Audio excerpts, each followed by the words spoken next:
It's Tuesday, and we have someone that we've had before. Mike Novotny is back. Mike, welcome. Hey, Beth, good to see you again.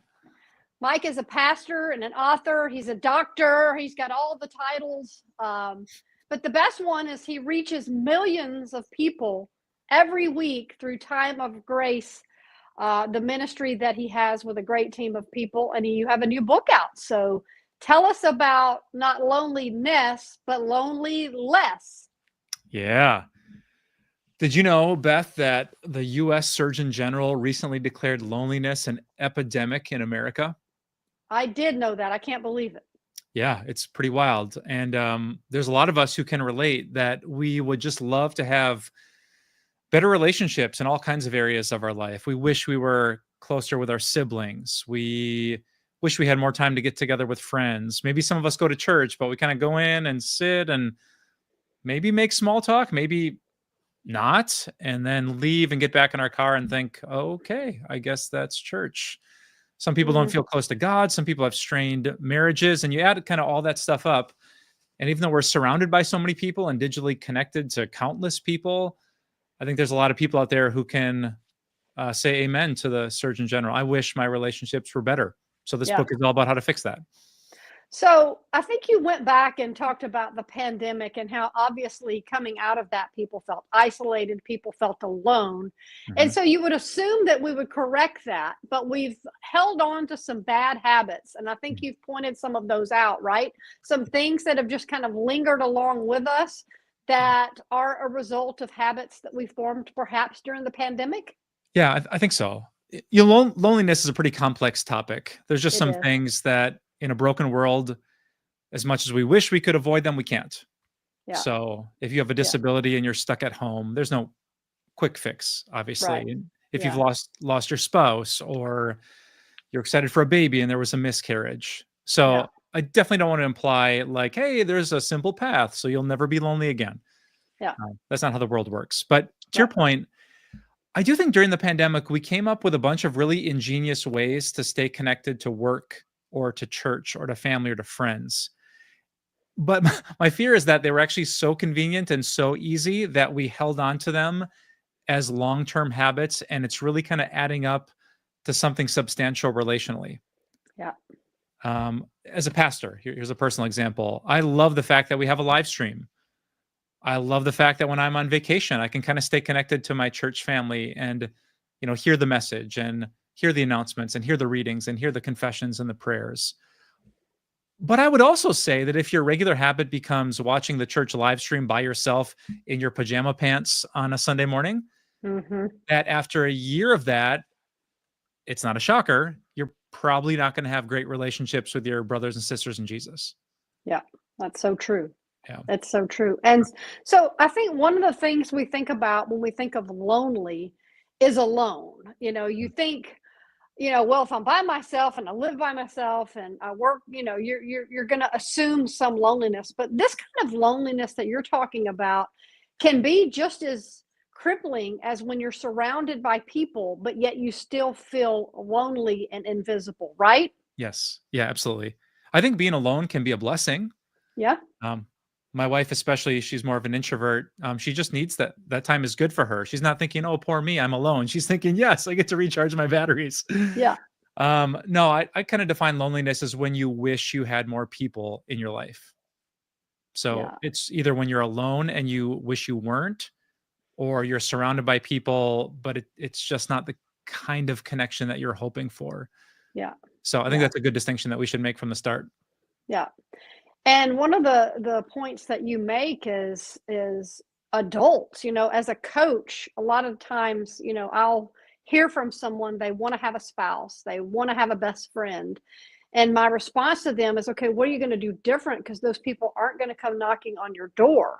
Hmm. So, what are the things that you think trip people up or hold them back from being able to make those connections that turn into friendship that result in lonely less? So I'm kind of nervous, Beth, about what I'm about to say. We might lose a few viewers and listeners and subscribers, but is that okay if I just say it? Yes, it is. Uh, so I was thinking the other day about the kind of, maybe I shouldn't admit this in public, as a pastor, we have lots of people that walk through the doors, and some of them, when they walk through the doors, my heart's initial reaction is yes. Oh, I can't wait to talk to that person.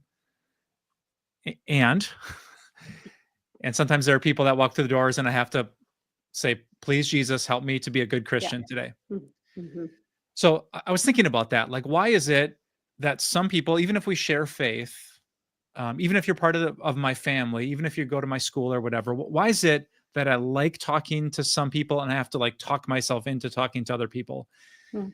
And I came up with this little recipe that has been really helpful for me to think about, is that if you want to be the kind of person that has better relationships in every area of your life, you have to remember what makes a good conversation are four things: me, you, good, and bad. And by that I mean, I have to talk. If I'm kind Yeah. of like, if I don't engage and sit in the corner, eventually a person's going to say, it was like pulling teeth trying to talk to Mike. Like, Yeah. I have to be willing to open up. That's Mm-hmm. me. Then there's you. I also know a lot of people, and my temptation is to be one of these people that talks and talks and talks. And Beth, you won't believe what happened to me. Oh, and then another thing happened to me, and another thing happened to me, and eventually, like, oh, you're it's like the Yeah. fire hose of words, and you're thinking, like, I need a break from this guy. Yeah. So the Bible says we have to be quick to listen and slow to speak. So there's me and you, and then really quickly, good and bad is that if I'm just, I have this problem and I have this problem and I'm struggling with this, and this is like, you can only endure so much of my emotional weight on your shoulders until you just like, it's like he dumps on me every time he opens his mouth. So I've talked about good things. I have to Mm-hmm. see God's blessings in my life. I have to celebrate with you. And then finally, I also have to talk about bad things. If I'm, hey, God is so good and nothing's in my marriage is great and life is great, eventually you can't relate because you're going to go through your own stuff. Mm-hmm. And so, Yeah. maybe that's just a good quadrant for all of us to think about. When I talk to people at church or classmates or family members, when I'm around the table with friends, am I the person who talks and listens? Do I celebrate God's gift and make people laugh? And am I really transparent and vulnerable so they can pray for the real me? And I think if we can check all four of those boxes, it's kind of like the tide that raises all the relational ships. Yeah. So I think about that kind of matrix for a good conversation quite a bit. Well, I think you said something, and I think people wrestle with this topic, the real me. So, Mhm. very few people are willing to be vulnerable enough. And like you said, there can be too much of that. There can Mhm. be not enough of that. I mean, the perfect balance would be, yeah, perfect. Mhm. But I think people wrestle with being honest with who they really are, even with themselves. Mhm. And so, how do you encourage people in the book to get honest with why you're lonely and what the solution to that is? Because if you've got a problem, you got to be able to say, okay, I got this problem. Mhm. And over here, I'm going to choose this solution. How important is that kind of plan of solving the issue? Oh, uh, it is so massively important. I've been leading small groups at my church for about a decade now, and it is, I don't know if I should say it's miraculous, but it's close to a miracle how on the first night of group, we can take people who are almost total strangers and bond them like that. Yeah. And I've come up with a recipe, and the recipe is to tell people, I want to know the real you. If you're going to spend the next like 12 Monday nights in my living room, I I don't want some like filtered representative version. Like, I want to pray for the real you. I want to get to know the real you, even if it's messy. I want to bear the burdens, forgive, walk beside the real you. And then I try to model that, and I get as absolutely transparent as I can. Yeah. And Beth, what I've seen is that if I throw out that boomerang, it comes right back to me every time. Hmm. That people open up about their struggles. They say, "Yeah, I'm in that same boat." And then by the time we're eating tortilla chips and salsa afterwards, like, people have escaped loneliness in a really profound way. And Yeah. many of them have found in one night what they hadn't experienced in a decade at their last church. Mm. So I think that's it's scary. It's not easy, but man, it's so valuable. And it's so true. And I think one of the things that trips people up, and you're a pastor, you know this, I'm sure to be true, is people are, I'm just not ready to go there. Mm. Maybe there's something in their past, maybe there's some grief or something, but it doesn't take a whole life story. Like I can tell you, my dad was married 9 times. You don't really need to know a lot, which is true, Mm. but I don't have to tell you a lot more about my family than that because you're going to get a pretty good glimpse of what my life was like growing up. I don't have to dig into the weeds and tell you what all that was. Yeah. But I think people get hung up on sharing their whole story and thinking they've got to give their whole testimony when in pieces it's probably better. What do you think about that? Yeah, that's really good. Oh man. Thank you. I'm going to actually think about that a lot because I think you're right. I think we can test the waters with kind of the big picture. Mhm. Like, to be honest with you guys, me and my wife aren't in the best spot right now. Yeah. We don't have to say we fought last night about the budget and like we can kind of put that out there and see to make sure this is a safe environment. Will Mhm. people be trustworthy with that kind of information? Will they respond with compassion and the grace of Jesus? So yeah, you could probably say things like, to be honest with you, I struggle with self-control when I'm on my smartphone. Mhm. We can kind of say broad, general things like that and read the room. And then I think it's going to be pretty evident pretty quick. Like, okay, these are good people that actually do want to love me and help me.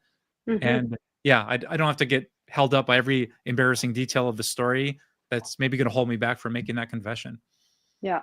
I do think people think they've got to prepare the whole thing, and Mm. I think if natural conversation takes place, then those things can come up, in as long as it's an authentic Yeah. setting. So let's talk about the 6 things you can do to be lonely less, because I know you've got some good ones here. So Mm. what do you tell people? Okay, I'm lonely. What's the first thing they can do to be able to say, I'm taking charge of this, I'm not going to be lonely anymore? Yeah. Um, yeah, in every area of life, I try to give just one thing. I don't overwhelm people with like, here's a list of 82 things you should do Right. differently. um, so let's pick an area like friendship, for example. In the book, I call it fight for face-to-face friendship. Yes. Here's what I've seen. I got a lot of good people around me in my life, but if I don't fight to like be across the table at the coffee shop with them or in their living room or doing dinner together, it just doesn't happen. Hmm. I think the flow of culture is to make me busy, is for me to overcommit, is for me, if I finally make time, I got my phone out on the table and it's dinging and beeping and ringing and we're like, don't have each other's full attention. So here's what I think is a simple step, like schedule friend time in your calendar and leave your phone in the car. Like, don't wait to see, like, yeah, let's get together sometime. Like, nope, pull out your calendar, reserve that time, fight to protect it. And then once you finally get together, don't let the digital world and the 99 friends who aren't in the room distract you for some really deep, enriching time with the one person who is. Yeah, that's so good because, we think, well, I'll just text them or, if I'm gonna really be bold, I'll call them. But that face to face time is so important. So, Mhm. how much of this, and I want to hear, a couple more, how much of this is just discipline? Because to me, I could let my phone just, blah, blah, blah, blah, and Mm. yeah, yeah. But I can also not do that. So, how much of it is just discipline and maturity that I know what counts and I'm going to choose that? I think so. I'm a distance runner. Yeah. So sometimes my wife and I'll go out for a 5 mile or an 8 mile or a 10 mile run. And sometimes if we get to the end of our driveway and we have to decide, are we going to turn right or left? If it's a really windy day, let's say 20-mile-an-hour winds, And it's let's just remind people you're coming from Wisconsin. It's probably cold. it's probably very cold. Picture us like little Eskimos trying Yes, to shovel down the Eskimos. streets. Yeah, it is so tempting to turn so the wind is at our back, to Yeah. do the easy thing now because it's uncomfortable. Yeah. But we have this phrase in our marriage and in our home. It's called into the wind, Mm, which means in life, there's always going to be a hard thing to do. Let's just do it right away. mhm, Because once we run into that wind, there's going to come a time where we turn around and now the wind is at our back.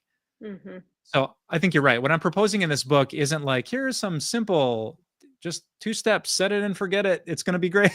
You're Yeah. probably going to have to go into the wind and you're going Yeah. to have to fight to protect your schedule, or you're going to have to share something transparent with Christians at your church. You're going to have to show up on a Sunday instead of live streaming, or apologize for something you said to your spouse or to your brother. These are going to be difficult moments for you, but I have a hunch, if Ephesians 4 says, let's make every effort to keep the unity of the Spirit. That if we have that discipline and effort, we can't control everyone's reaction, but I have a hunch it's going to be a lot better than it was before. And though I haven't read the book, I would like to just say to anyone who may listen is that you're not your typical pastor guy. I mean, you talk about tough stuff. And I think that's very important, that you're willing to be vulnerable and bring up the tough topics, because I think people need that surface level is the same. And if you just get a little deeper, then that just opens up things. So I think that it just bears witness to the fact that you are different, and you approach things front and center. And I think that will make the book very different. But I do want to talk about church. You're a pastor of a church, and there's a lot of people that are leaving the church, older people, younger people. I know your church is in a growth mode, but what do you say to people that are going to church looking for that quick fix answer, and they're leaving thinking, well, that wasn't it? Yeah, I'd say two things. Number one, I think we are not in the Garden of Eden. So Right. None of our churches are in paradise. So if I walk into church thinking, oh, these Jesus loving people are going to love me perfectly. That's like walking into marriage thinking you're going to complete me and this will be happily ever after.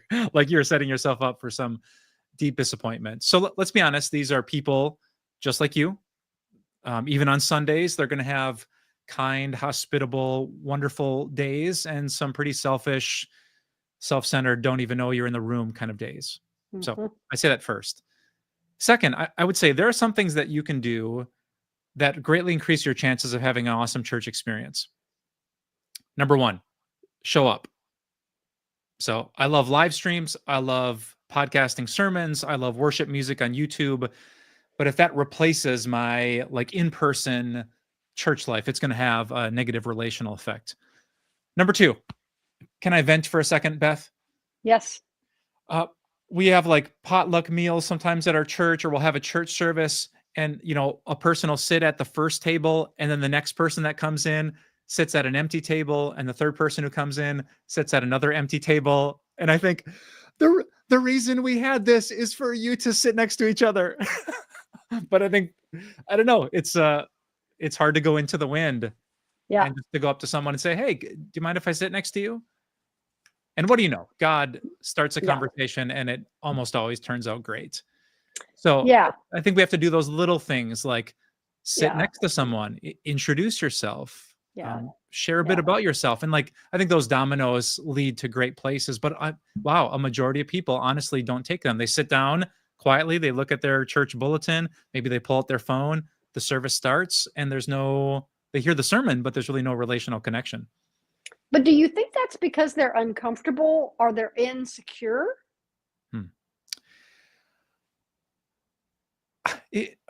I go around it. So I just do laps around my church for the 15 minutes before it starts. And I'll say, hey, Joe, have you met Rachel before? And boom, that's all they need. And then I just walk away and they're talking and they're laughing.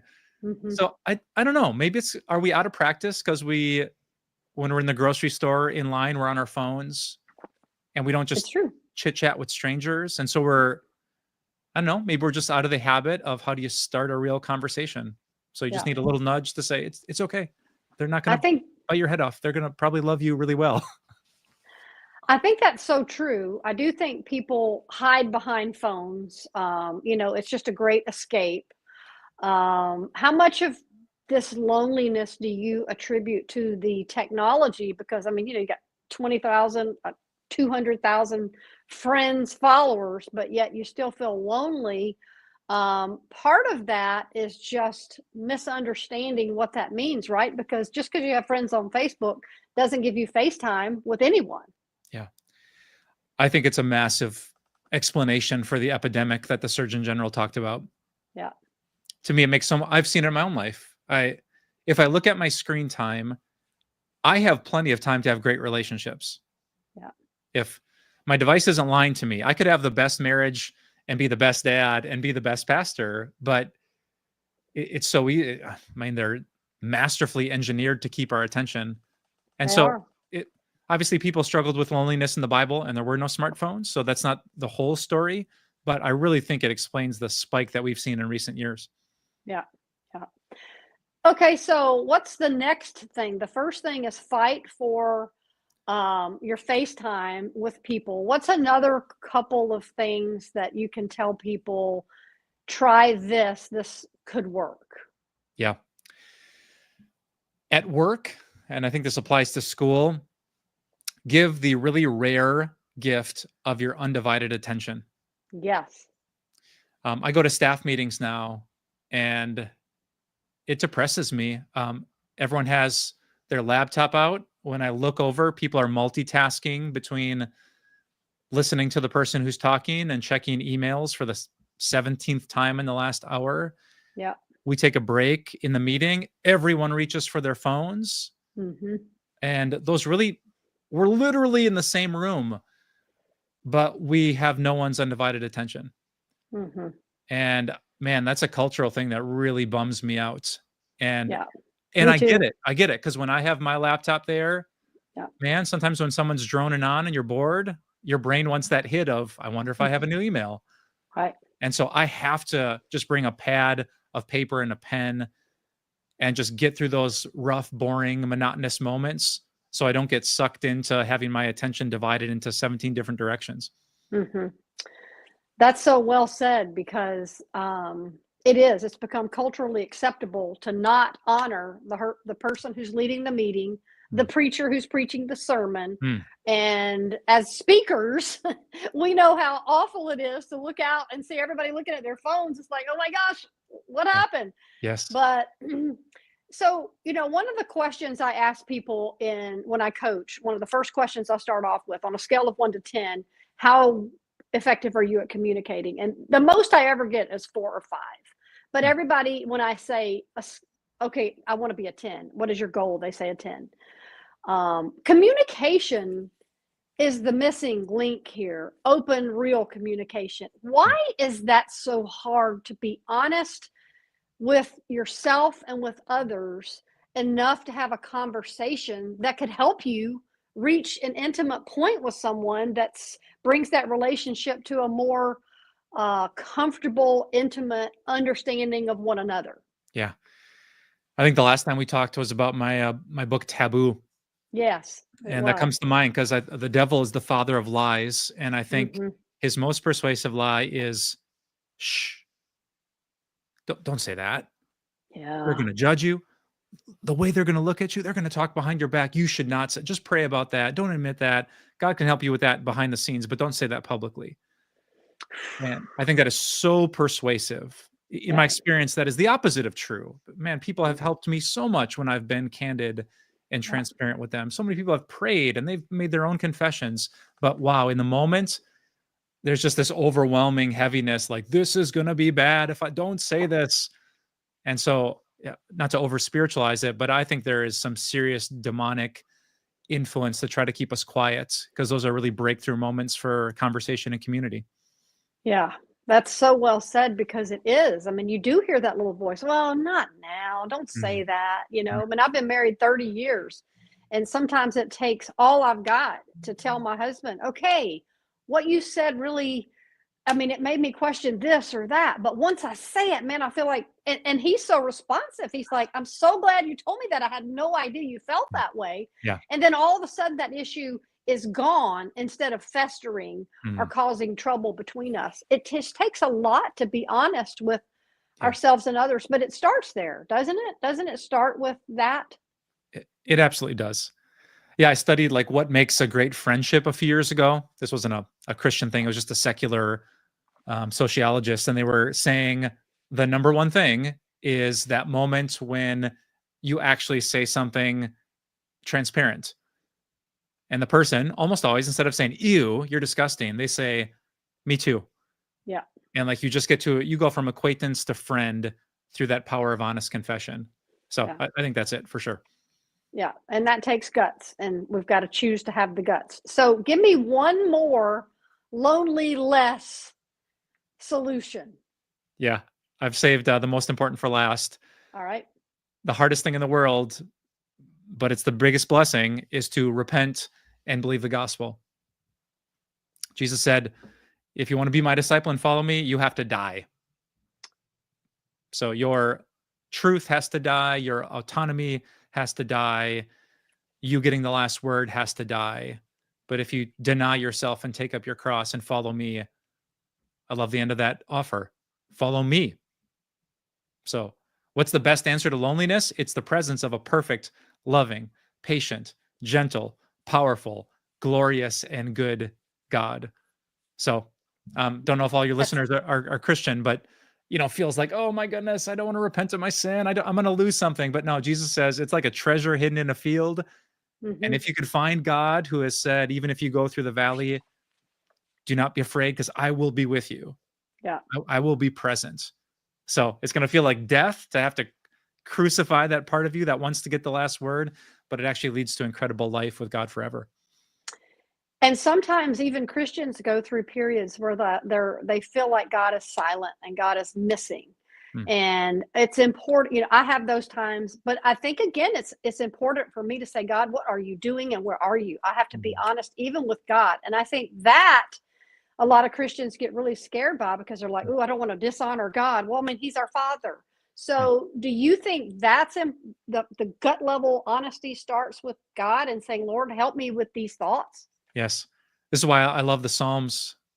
Yeah. Often when I'm ministering to someone who's in a really rough spot, I open up to Psalm 13, where the psalmist says, how long, God? Like, how long do I have to rest? How long do I have to do? Why aren't you answering me? Like, now. I need you. I needed you yesterday. But it's a short, sweet little psalm. But the psalmist says, but I trust in your unfailing love, and I will sing to the Lord, for he has been good to me. Yeah. So just like we say we should be honest with each other, I love how the Psalms model that, just raw. There's plenty of faith there, but wow, there's a good level of honesty, and it's so good for our relationship with God. And I think, and we'll close on this because I think this is so important. And I'm sure as a pastor, this. I think there's two things that work against us. And that is a sense of purpose. What am I here for, God?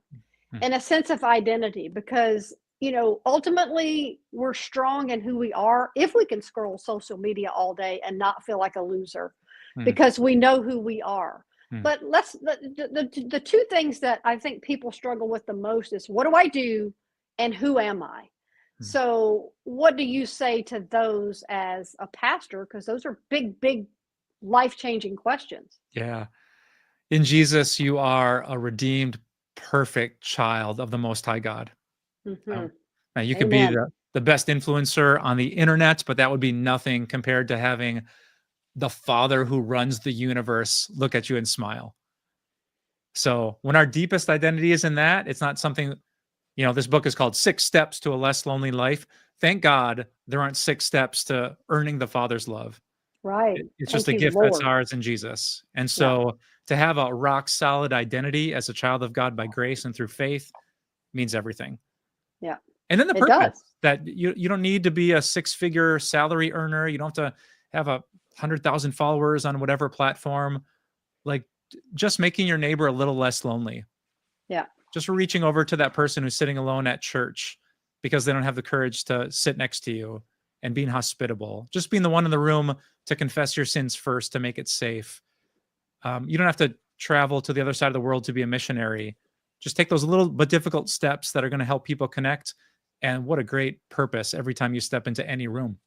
Yeah, that's very good, because I think we have to stand firm in who we are, which results in what we do, because then we wrestle less with God, because we know he's going to lead us and we trust that he's going to lead us. So our lonely less starts with realizing he's with us And even when we don't feel that he is. And I think that's very well said. So we talked about 3 of the principles of lonely less. You're going to have to get the book to get the other 3 because we don't have time to talk about all of them today. But Mike has got timeofgrace.org. They have radio, TV, blogs, vlogs. I mean, just a resourceful ministry of all kinds of things. If you've got a tough topic and you don't know how to deal with it, they have it on timeofgrace.org. He is not afraid to face the tough topics. But giving lonely less for Christmas is a great idea, right? Yes. I like that idea a lot. I mean, it's really true, because if you want people that are feeling lonely to have a plan, you can't just sit home. You've got to be able to say, okay, what am I going to do different? And you have 6 steps to do different. Absolutely. Yeah. Christmas is the season of Emmanuel, God with us, the ultimate answer to loneliness. And I think as we live out his image, we can be with other people and help ourselves and them with their loneliness too. Amen to that. Well, Mike, I wish you great success with the book and all of your other books. Thank you for joining us again. I hope we'll get to do this again, because I always like talking to you. You always have such good topics and insights. So thank you. Yeah. Thanks for having me, Beth. Okay. Have a great day, everybody.